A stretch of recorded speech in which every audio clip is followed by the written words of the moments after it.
자, 여러분 반갑습니다. 역사로 가는 가장 빠른 길 성준선 선생님입니다. 오늘은 고려의 사회 문화에 대해서 살펴보겠습니다.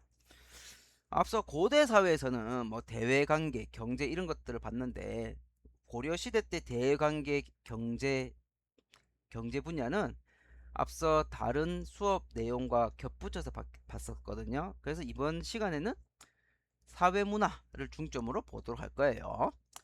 고려 시대 때의 사회 계층은 법적으로는 양인과 천인으로 하는 이른바 양천제이나 실제로는 지배층과 피지배층으로 나뉘는 이원적인 관계입니다. 여기 양반이라고 되어 있으니까 선생님 이거 조선시대 아니에요 라고 하는데, 양반이란 말은 문반과 무반을 합치는 말이에요. 두 개의 반. 고려시대도 문반과 무반이 있기 때문에 이들을 합쳐서 양반이라고 부릅니다.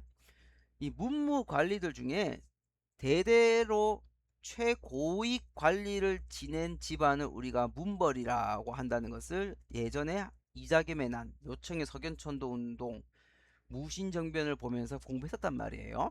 문무 관리 안에서도 탑 오브 탑이 문벌이더라. 그리고 이제 중간계층으로는 서리, 향리, 남반, 하급 장교들, 그냥 행정 실무를 보는데 특히 여기서 우리가 향리를 좀 봐야 돼. 향리. 향리는 초창기 고려 초기 통치 제도를 볼 때 살짝 언급했는데, 향리는 지방 행정의 실무자이면서 실권자예요. 왜냐?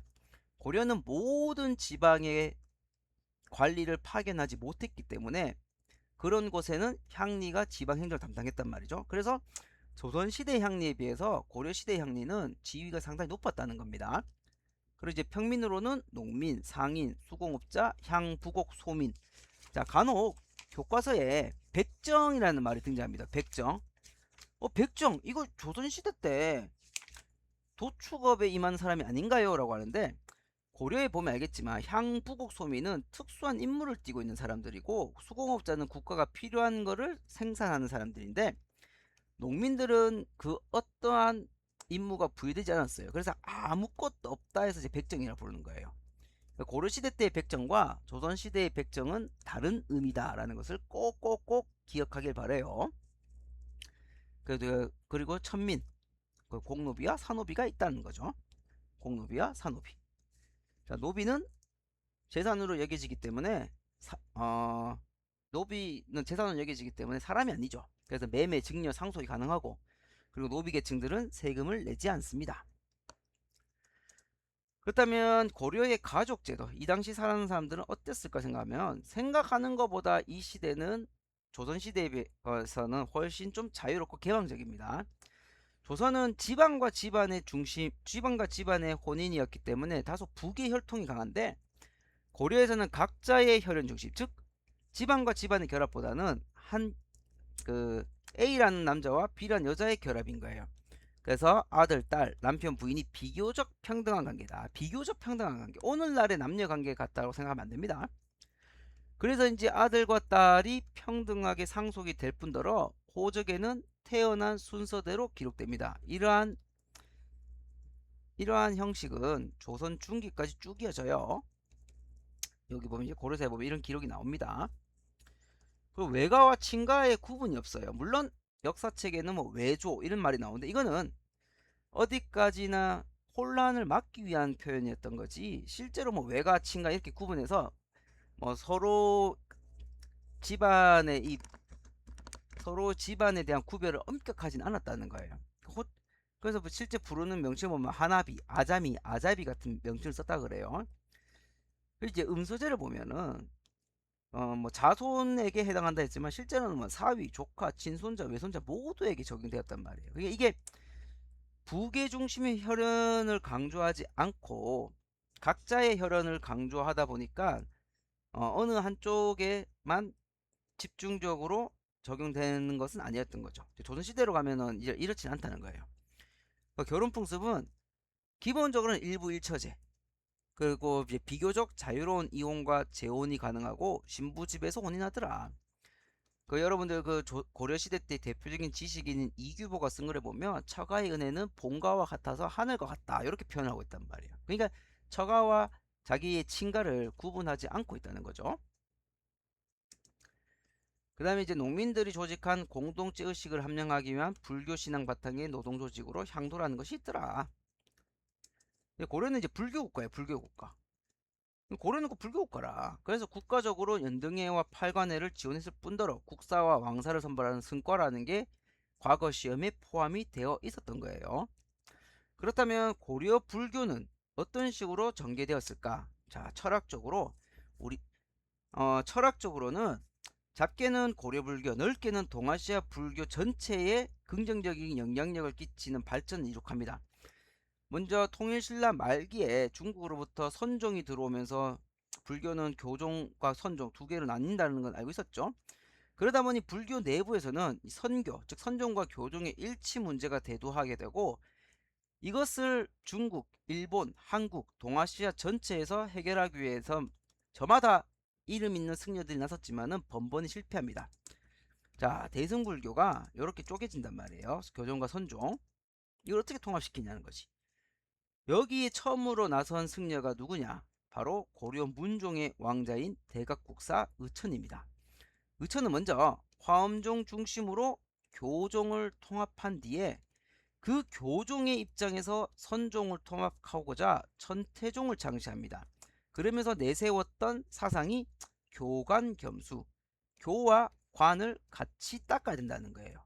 여기서 교라는 것은 교종에서 얘기하는 경전, 관이라고 하는 것은 선종에서 이야기하는 실천적인 수행인데, 이 의천 단계의 선교 일치는 교단과 교단 간의 통합이어 가지고 걸출한 지도자가 사라지게 되면 흩어지는 모래알 같은 통합이라고 보면 됩니다.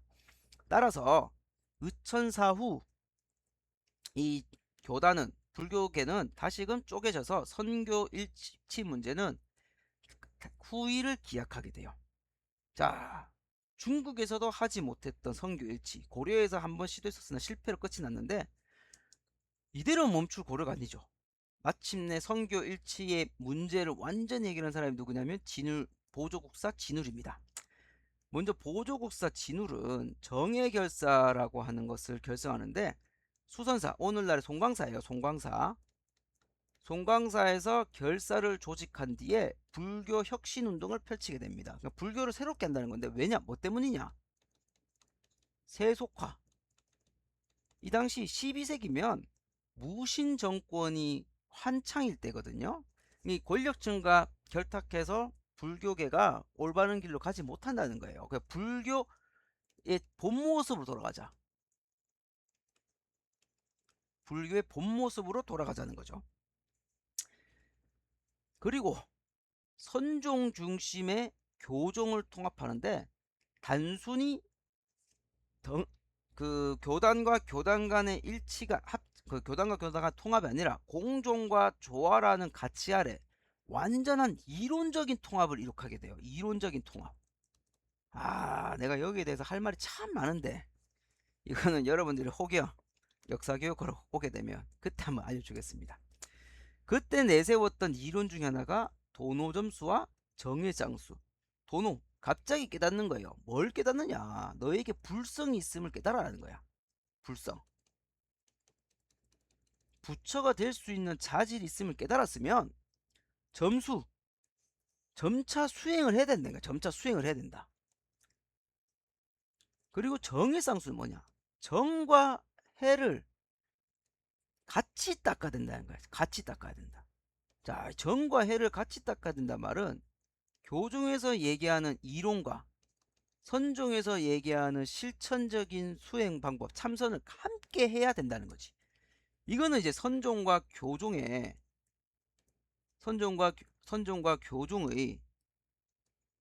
완전한 통합을 완성했다는 거예요. 완전한 통합. 이제 동아시아 불교가 갈 수 있는 최고의 지향점까지 왔다는 거야. 이후 불교계는 교종과 선종 이야기가 더 이상 나오지 않아요. 자, 한편 이 도노점수, 정의상수, 이거는 일반 백성들이 하기엔 좀 어려워. 내가 부처가 될 수 있다, 이걸 깨닫고 수행을 해야 되는데 어느 세월 백성들이 이걸 깨달을 수 있는, 그러니까 공력이 있나는 거야. 어느 정도 내가 이론적인 바탕이 되어야 일정한 단계를 했을 때 불현듯 깨닫고 수행을 하는데 이게 안 된다는 거지. 그래서 비판에 나서는 사람이 요새. 요새는 그 누구보다 진우를 존경했던 사람인데 진우이 얘기했던 이론을 공부하다 보니까 이게 안 맞는 게 많은 거야. 그래서 이 요새는 경남 강진에 있는 백년사에서 결사를 조직하고 천태종 기반의 불교 정화 및 신앙 운동을 펼쳐나갑니다.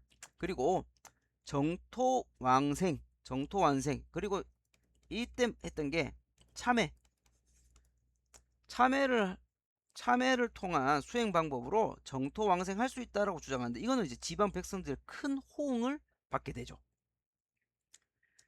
하지만 이 고려 불교가 철학적인 단계에서는 완성에 이르렀으나 원간섭기 이르면서 고문세족과 연결되는 등 사회적인 폐단을 많이 일으키게 됩니다. 농장과 고리대에 앞장서며 백성들에게 크나큰 폐해를 입히게 되는데 정도전 같은 경우 자기의 문집에 불시잡변이라는 걸 씁니다. 불시, 그 부처인데 부처가 말하는 잡소리라는 거야. 그러니까 신진 사대부들, 성리학자들이 봤을 때는 불교라는 것은 현실 문제를 해결할 수가 없는 관념적이고 추상적인 거라는 거죠. 아무튼 뭐 이와 함께 고려에서는 불교 문화재와 관련해서는 많은 것들이 등장합니다. 특히 고려는 조선과 다르게 중앙 집권적인 국가가 아니라서 문화의 다원성을 지니고 있다 보니 지방마다 자유분방하고 생동감 있는 다양한 불상들이 만들어져요. 뭐 논산 관축사에 있는 석조 미륵보살 입상, 은지밀이라 불리는데 여기 한 18m 정도. 엄청나게 커요. 그다음에 하사창동에서 철로 만든 석가열의 자상이라든가 영주 부석사의 진흙으로 만든 열의 자상이라든가 자 안동 이천동의 마의 바위에다가 새긴 열의 부처의 입상이라든가 이런 것들이 있었고 사찰도 마찬가지라 안동 봉정사 극락전이라든가 영주 부석사 무량수전 같은 건축물들은 고려시대 때 만들어진 목조 건축물로 아직도 역사를 이어가고 있습니다. 특히 무량수전의 베을린 기둥은 엔타시스 양식이라 해서 상당히 조화와 균형을 강조하는 그런 양식입니다. 탑도 마찬가지야. 다각다층탑. 원나라의 영향을 받아가지고 다각다층탑도 많이 만들어집니다.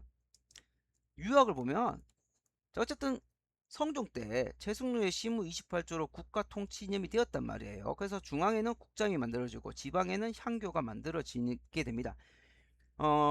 그리고 이제 국자감과 함께 국자감이 운영되었지만 이때도 학원들이 많아요. 그러니까 사학 12도라고 하는 건데 특히 뭐 최충의 구제학 등이 유명합니다. 그리고 안양의 원나라부터 수용했던 것이 바로 성리학. 이거는 앞으로 새로운 역사를 이끌어가는 사상이죠. 이재현 등이 성리학의 이해폭을 확대시키면서 이색, 정도전, 정몽주 등의 활동으로 성리학이 확산됩니다.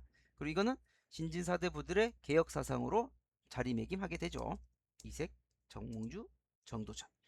자, 이 두 사람은 나이 차가 있음에도 불구하고 같은 스승 밑에서 공부했었던 절친 중에 절친이 되는데 훗날 역사 선택 앞에 서로의 목숨을 두고 싸워야 하는 라이벌이 됩니다. 이게 이제 역사의 비극이라 해야 될까요? 자, 마지막입니다. 고려의 역사 상당히 중요합니다. 고려의 역사 앞서 묘청의 난을 진압했던 김부식 이 사람은 유학자예요. 유학자로서 삼국사기를 하는데 오해하면 안 돼. 김부식이 지은 거 아니에요. 김부식은 총책임자야, 총책임자. 국가의 명을 받아서 만든 역사책이 삼국사기인데 현재 남아있는 가장 오래된 역사서로서 유교에서 얘기하는 합리적인 사관으로 신라 중심의 역사 체계가 자리 잡히게 돼요. 그러니까 묘청의 난이 당시 지식인들에 끼친 충격이 어마하다는 거지. 다시는 이제 고구려 부흥 이런 것로 해서 서경 묘청의 난 같은 것들이 일어나면 안 된다고 생각했던 거야. 고려의 지배층들이. 그러면 이련 스님이 지었던 삼국유사 같은 경우에는 이게 원간섭기 때 만들어지는 건데 최초로 당군의 건국 이야기가 기록돼요. 삼국이 남긴 이야기, 삼국사기에서 적지 않은 것들이 대부분 적혀 있어요. 고대 설화와 전설이 수록되는데 삼국사기와 더불어 삼국시대를 이해하는 데 상당히 중요합니다. 이 당군의 건국 이야기가 기록된다는 거 중요해. 왜냐? 무신정변 때 보면 우리가 전국에서 농민 반란이 일어났는데 특징 중에 하나가 삼국 부흥운동을 외친 것들이 많았죠. 신라, 백제, 고구려 부흥운동. 그래서 다시는 그와 같은 분열이 일어나지 않기 위해서 뿌리, 우리는 한 뿌리였다라는 걸 강조하기 위해 가지고 당군의 건국 이야기가 실린 게 아닌가라고 역사학자들은 평가하기도 합니다. 한편 이규보는 동명왕편, 이승우는 제왕운기를 적었는데 이거는 자주의식이 반영된 것입니다. 자주의식. 동명왕편을 지었다는 것은 고구려 계승의식을 보여주는 것기도 하죠.